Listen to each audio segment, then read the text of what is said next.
BRS party 10 సంవత్సరాలు ఏ రకంగా పరిపాలన చేసిందో 1% అటు ఇటు కాంగ్రెస్ పార్టీ కూడా అదే పద్ధతిలోనే తెలంగాణలో పరిపాలన చేస్తూ ఉన్నది. అదే రకమైనటువంటి అవినీతి. ఒకటి మాత్రం తేడా, అప్పుడు కేంద్రీకృతమైనటువంటి అవినీతి ఉండేది, ఇప్పుడు వికేంద్రీకృతమైనటువంటి అవినీతి ఉన్నది.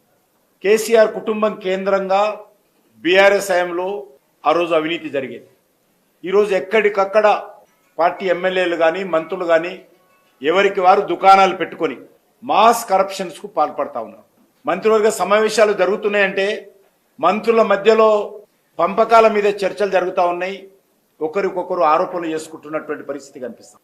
మంత్రివర్గ సమావేశాలు కూడా మంత్రుల మధ్యలో సమైక్యత కుదిరించడం కోసమే ఎక్కువసారి సమావేశాలు జరుగుతున్నటువంటి పరిస్థితి ఉంది. బీఆర్ఎస్ పార్టీ హయాంలో ఏ రకంగా పార్టీ ఫిరాయింపులను ప్రోత్సహించిండో కేసీఆర్, కాంగ్రెస్ పార్టీ ఎమ్మెల్యేలను తన మంత్రివర్గంలో పదవులు ఇచ్చి మంత్రివర్గంలో బాధ్యతలు ఇచ్చారు. ఈరోజు కూడా కాంగ్రెస్ పార్టీ బీఆర్ఎస్కి సంబంధించినటువంటి వాళ్ళను పెద్ద ఎత్తున పార్టీ ఫిరాయింపులను ప్రోత్సహిస్తున్నారు. ఈ రెండు పార్టీలకు ఏ రకమైనటువంటి తేడా లేదు. వాళ్ళు ఫిరాయింపులను ప్రోత్సహించారు కేసీఆర్ బీఆర్ఎస్ పార్టీ, ఈరోజు కాంగ్రెస్ పార్టీ రేవంత్ రెడ్డి కూడా అదే బాటలో ప్రయాణం చేస్తూ ఉన్నారు. కేసీఆర్ హయాంలో ఆయన పెద్ద మేధావిగా ఆయన అభివర్ణించుకునేవాడు. ఈరోజు రేవంత్ రెడ్డి కూడా నేనేం తక్కువ తిన్నానా, నేను కూడా కేసీఆర్కు మించిన మేధావిని అనే విధంగా ఈయన అభివర్ణించుకుంటున్నటువంటి పరిస్థితి ఉంది. నేను ఒక్కటే ఈరోజు కాంగ్రెస్ పార్టీని రేవంత్ రెడ్డి గారిని సవాల్ చేస్తా ఉన్నాను. మీరు గ్రామాలకు వస్తున్నారు కదా, సభలు పెడుతున్నారు కదా, మీరు అనేప్పుడు గతంలో ఏ ఊరికి వెళ్తే ఆ ఊరి గుడి మీద దేవుడి మీద ఒట్లు వేసుకున్నారు కదా. మా పార్టీ అధికారంలోకి వస్తే మేము ఇది చేస్తాము అది చేస్తాము, ఈ ఎమ్మెల్యే మీద దర్యాప్తు చేస్తాము, ఇన్ని వేల కోట్ల రూపాయలు వసూలు చేస్తాము. మరి ఈరోజు నేను 2 సంవత్సరాల తర్వాత అడుగుతున్నాను, దేవుడి మీద ఒట్లు వేసి ప్రజలకు హామీ ఇచ్చారు కదా, ఇచ్చినటువంటి హామీలలో ఎన్ని అమలు జరుగుతున్నాయో ఒకసారి లెక్కెందుకు చెప్పడం లేదు అడుగుతా ఉన్నాను. 2 సంవత్సరాలుగా ఒకటే ఏమనంటే ఉచిత బస్సు ఒకటి మాత్రం చెప్తాడండి. ఉచిత బస్సు ఒకటే ఈరోజు కాంగ్రెస్ పార్టీ తెలంగాణ ప్రజలకు ఇచ్చింది.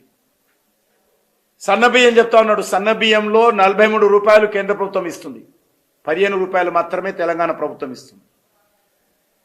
ప్రతి కేజీ సన్నబియ్యానికి నరేంద్ర మోడీ గారి ప్రభుత్వము కేంద్ర ప్రభుత్వము 43 రూపాయలు ఇస్తుంది, 15 రూపాయలు మాత్రమే తెలంగాణ రాష్ట్ర ప్రభుత్వము దాంట్లో సర్దుతుంది.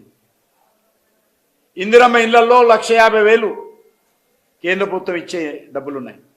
వాళ్ళు ఇస్తానన్నటువంటి ఎకరాకు 15,000 కౌలు రైతులకు కానీ రైతు కూలీలకు ఇచ్చేటువంటి 12,000 కానీ ఎక్కడ కూడా ఇంతవరకు ప్రారంభం కాలేదు. మహిళలకు ఇస్తానన్నటువంటి నెలకు 2,500 ఆర్థిక సహాయం ఏ ఒక్క మహిళకు కూడా ఇంతవరకు అందలే. రేవంత్ రెడ్డి దృష్టిలో, రాహుల్ గాంధీ దృష్టిలో, కాంగ్రెస్ పార్టీ దృష్టిలో తెలంగాణలో ఎవరు పెళ్లిలే జరగడం లేదు. ఎందుకంటే పెళ్లి జరిగితే తులం బంగారం ఇవ్వాలి కాబట్టి ఆయన తులం బంగారం ఇవ్వలేదు.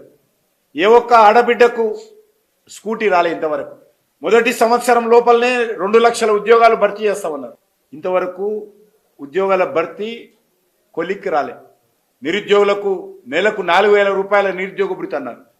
ఒక్క నిరుద్యోగి కూడా తెలంగాణ గడ్డ మీద ఇంతవరకు నిరుద్యోగ భృతి మంజూరు చేయలేదు.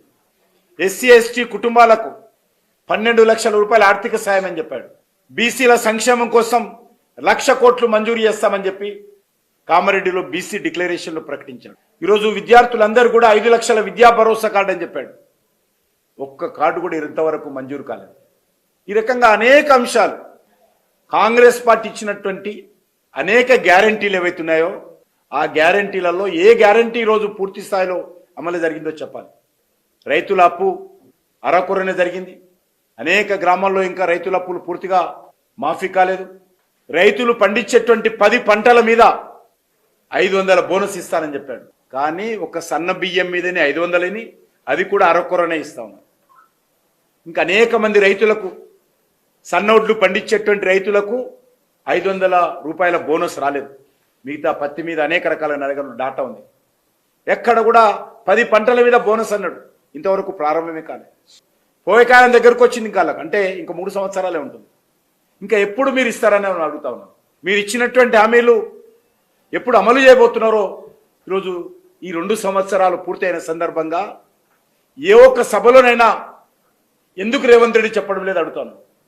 అది వ్యవసాయ రంగానికి సంబంధించిన సమస్యలు కావచ్చు, రైతాంగానికి సంబంధించిన సమస్యలు కావచ్చు, మహిళలకు సంబంధించిన సమస్యలు కావచ్చు, యువతకు సంబంధించిన సమస్యలు కావచ్చు, విద్యారంగానికి విద్యార్థుల సంక్షేమం కోసం మీరు ఇచ్చినటువంటి హామీలు కావచ్చు, ఎస్సీ ఎస్టీల కోసం ఇచ్చినటువంటి హామీలు కావచ్చు, బీసీ సామాజిక వర్గాలకు ఇచ్చినటువంటి హామీలు కావచ్చు, ఏది అమలు చేశామని చెప్పి ఈరోజు మీరు 2 సంవత్సరాల విజయోత్సవాలు చేసుకుంటున్నారో కాంగ్రెస్ పార్టీ ప్రభుత్వము తెలంగాణ ప్రజలకు చెప్పాల్సిందిగా కోరుతాను.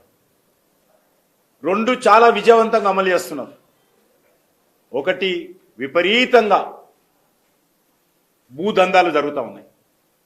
ఏ జిల్లాకా జిల్లా, సింగరేణి జిల్లాల నుంచి మొదలు పెడితే, సింగరేణి భూముల నుంచి మొదలు పెడితే హైటెక్ సిటీ భూముల వరకు కాంగ్రెస్ పార్టీ హయాంలో విపరీతంగా భూముల దందా జరుగుతూ ఉంది, అక్రమాలు జరుగుతూ ఉన్నాయి. ఫిక్స్డ్ రేట్లు చేశారు. గతంలో కేటీఆర్ ఏకరంగానైతే కేంద్రీకృతమైనటువంటి వస్తువులకు పాల్పడ్డాడో ఈ ల్యాండ్ బిజినెస్లో కానీ రియల్ ఎస్టేట్లో కానీ, ఈరోజు వికేంద్రీకరణ పేరు మీద మరి కాంగ్రెస్ పార్టీ నాయకులు కూడా అదే విధంగా చేస్తూ ఉన్నారు. పోటీలు పడి వాళ్ళ దగ్గరికి వెళ్తున్నారు. నీకు ల్యాండ్ క్లియరెన్స్ కావాలా, నీ ల్యాండ్ కన్వర్షన్ కావాలా, ఒక మంత్రి తరఫున ఒక్క మంత్రి దగ్గర ఒకే వ్యక్తి దగ్గరికి ముగ్గురు చేరుతున్నారు, పోటీలు పడుతున్నారు. అక్కడ ఆ లబ్ధిదారుడు ఎవరైతుంటారో ఏ మంత్రి దగ్గరికి పోవాలా, ముఖ్యమంత్రి ఆఫీస్కి వెళ్ళాలా తెలియని పరిస్థితి, గందరగోళమైనటువంటి పరిస్థితుల్లో ఈరోజు తెలంగాణలో పరిపాలన సాగుతాం. అంత దిగజారి అవినీతి విషయంలో వ్యవహారం జరుగుతాం. ఈరోజు ఇన్లీ పర్మిషన్ కోసం, ఎన్ఓసి ఇవ్వడం కోసం ఇబ్బంది పడుతూ ఉన్నారు.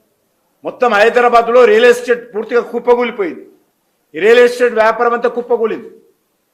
కృత్రిమంగా పెంచడం కోసము భూముల వేలం వేసి ఈరోజు రియల్ ఎస్టేట్ వ్యాపారం భూమి ఉందని చూపించడం కోసం ప్రయత్నం చేస్తాము.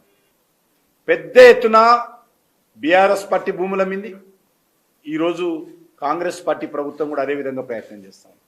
భూములు అమ్మందే పూట గడవని పరిస్థితి ఉన్నది. ఈరోజు భూముల అమ్మకం ద్వారా వచ్చేటువంటి రెవెన్యూ లేకపోతే, బీరు బ్రాండ్ అమ్మకం ద్వారా వచ్చే రెవెన్యూ లేకపోతే ఈ ప్రభుత్వం ఒక్కరోజు కూడా పనిచేసే పరిస్థితి లేదు. ఈ సంవత్సరం ఆల్మోస్ట్ 70,000 కోట్ల పైచీలకు ఆదాయం వచ్చింది రాష్ట్రానికి. దానికి టార్గెట్ పెట్టుకున్నారు, వచ్చే ఆర్థిక సంవత్సరం 1,00,000 కోట్లకు చేరాలి.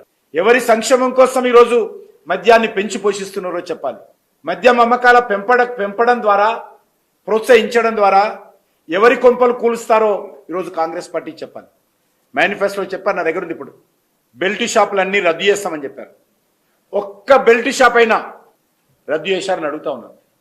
బెల్ట్ షాప్ రద్దు చేయడం కాకుండా అదనంగా ఈరోజు దాన్ని మద్య అమ్మకాలను పెంచేటువంటి ప్రయత్నము ఈరోజు కాంగ్రెస్ పార్టీ ప్రభుత్వం చేస్తాం. రిటైర్ అయినటువంటి ఉద్యోగస్తులకు కూడా వాళ్ళు దాచుకున్నటువంటి డబ్బులు తీసుకోవాలంటే అవి వాడేసుకొని ఈరోజు భూములు అమ్మి వాళ్ళకు ఉద్యోగపో సర్దుతూ ఉన్నారు. ఎంత పరిస్థితి వచ్చిందంటే భారత ఆర్థిక వ్యవస్థ ఒక సింగరేణికే 42,000 కోట్ల రూపాయలు అప్పున్నది. 42,000 కోట్ల రూపాయలు రాష్ట్ర ప్రభుత్వ ఆధ్వర్యంలోని జెన్కోలు కానీ డిస్కమ్లు కానీ ఈరోజు సింగరేణికి ఇవ్వాల్సినటువంటి అవసరం అప్పు 42,000 కోట్ల రూపాయలు. ఈరోజు బీరు బ్రాండీ తయారు చేసేటువంటి కంపెనీల దగ్గర అవి తీసుకొని డిస్టిలరీ ద్వారా అమ్ముతున్నారు, వైన్ షాపుల ద్వారా. ఆ డబ్బులని కనీసము వాడికి పన్నులు కాకుండా వాడికి ఇవ్వాల్సిన డబ్బులు కూడా ఇవ్వడం లేదు ఆ కంపెనీలకు. బీరు బ్రాండీ తయారు చేసేటువంటి కంపెనీలకు ఆ డబ్బులు కూడా అప్పు బాకున్నది. మొత్తం అన్ని కూడా ఖర్చు పెట్టేసుకుంటుంది ప్రభుత్వం. ఈ రకంగా రాష్ట్ర ఆర్థిక వ్యవస్థ కేసీఆర్ హయాంలో ఏ రకంగా ఉండిందో ఈరోజు కూడా కాంగ్రెస్ పార్టీ హయాంలో ఆ రకంగానే తయారైంది.